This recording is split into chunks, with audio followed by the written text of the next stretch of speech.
Assalamualaikum warahmatullahi wabarakatuh. Perkenalkan, nama saya Usman Biatmoyo, NIM 1231111930002. Saya dari jurusan Manajemen Dakwah.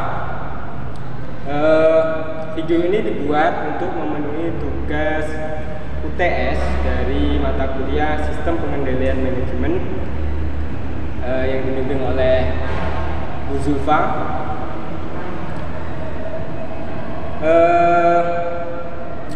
Tugas video ini yaitu melakukan kunjungan terhadap lembaga pendidikan dan mengoleksi sedikit tentang bagaimana lembaga tersebut mengelola atau mengendalikan manajemen lembaga. Nah, kebetulan saya melakukan kunjungan ke lembaga MA Miftahul Ula yang berada di Desa Ngelawak, Kertosono, Kabupaten Nganjuk. Nah, kebetulan saya waktu aliyah itu sekolahnya di sini, kemudian mondok di Pondok Al Halim. MA Miftahul Ula ini didirikan tahun 1985 yang dinaungi oleh Yayasan Pondok Pesantren Miftahul Ula. Nah, MA Miftahul Ula ini termasuk madrasah aliyah atau yang sederajat itu yang paling awal di daerah Kertosono sini. Yang enggak yang pertama. Tapi dalam sejarah madrasah aliyah swasta Kabupaten Nganjuk, MA Miftahul Ula yaitu MA swasta nomor 1 di Nganjuk, yaitu yang tertua. Nah, nanti di dalam video saya akan melakukan wawancara terhadap salah satu staf atau guru di lembaga MA Miftahul Ula ini. Cukup sekian dari saya perkenalannya, kurang lebihnya mohon maaf. Assalamualaikum warahmatullahi wabarakatuh.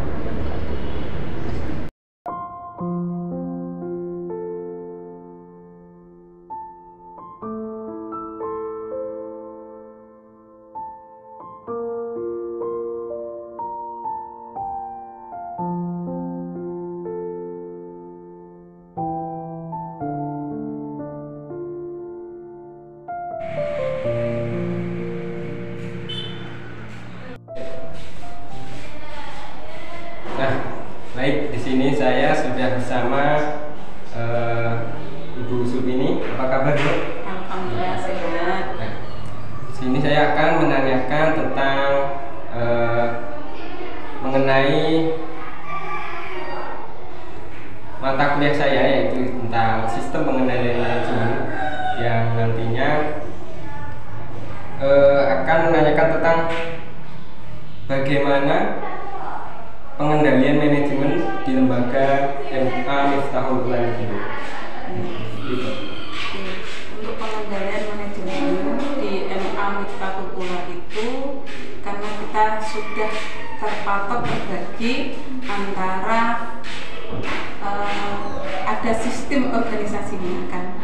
Di madrasah jelas secara otomatis ada kepala madrasah, ada komite, ada wakil kurikulum, wakil kesiswaan. Nah, disitulah manajemen kita kelola, terutama tentang kesiswaan, berarti berhubungan dengan bagaimana siswa di MA Miftahul Ula ini, tentang prestasinya dan lain sebagainya. Terus juga wakil kurikulum berarti tentang kurikulum yang ada di Miftahul Ula, manajemennya bagaimana. Nah, terutama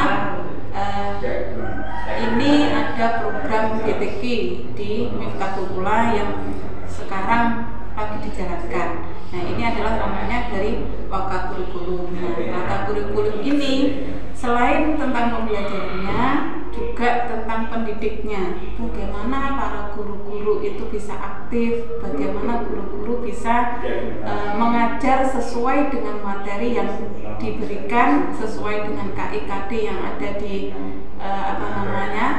RPP. Nah, itu semuanya adalah ranah wakil kurikulum. Dan juga untuk kepala madrasah secara otomatis membina pendidik dan tenaga kependidikan, dan juga memberikan motivasi kepada seluruh siswa Miftahul Ula setiap pagi ketika ada apel dan lain sebagainya, seperti itu. Untuk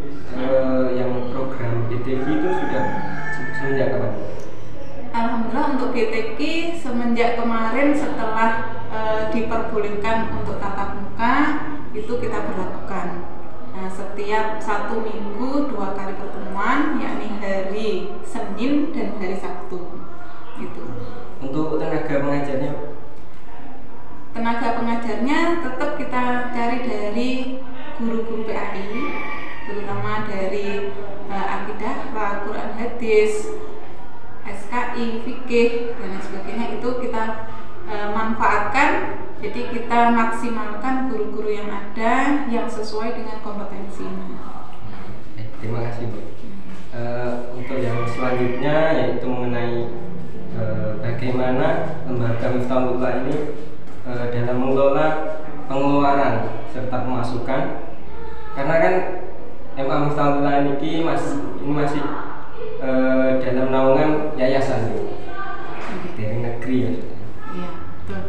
Kalau tentang pembiayaan, MA Miftahul Ula ini secara otomatis bertumpu pada BOS atau dana bantuan operasional sekolah. Nah, dana BOS itu biasanya dicairkan 2 kali atau 2 tahap dalam 1 tahun. Nah, itu kita pergunakan untuk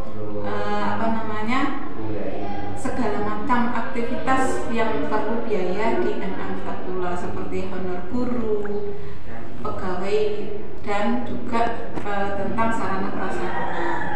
Nah, itu adalah pengeluarannya, dan pemasukannya secara otomatis hanya dana BOS itu, karena siswa-siswi kita tidak ada SPP-nya, yang ada adalah bayar LKS, dan ketika ada ujian pas atau penilaian akhir semester itu baru nanti ada pembayaran. Baik, terima kasih Bu. Mungkin cukup sampai di sini yang perlu saya tanyakan. Kurang lebihnya mohon maaf Bu. Oke, sama-sama. Matur suwun Bu. Oke, sami-sami. Assalamualaikum warahmatullahi wabarakatuh. Waalaikumsalam warahmatullahi wabarakatuh.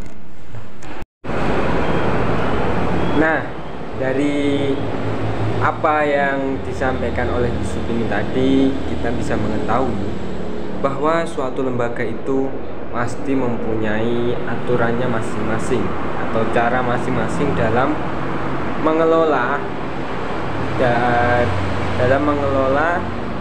dan memanage suatu lembaga itu supaya tetap dalam tujuan yang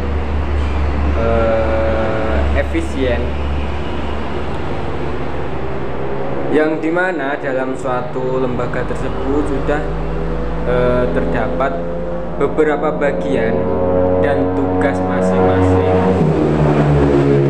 dan itu dapat memudahkan suatu lembaga tersebut untuk mengatur kepentingan dalam madrasah tersebut. Bagaimana pemimpin mengatur madrasahnya, bagaimana pemimpin itu memberi arahan kepada bawahannya, bagaimana suatu pemimpin itu bisa atau kepala sekolah mengatur siswa-siswanya.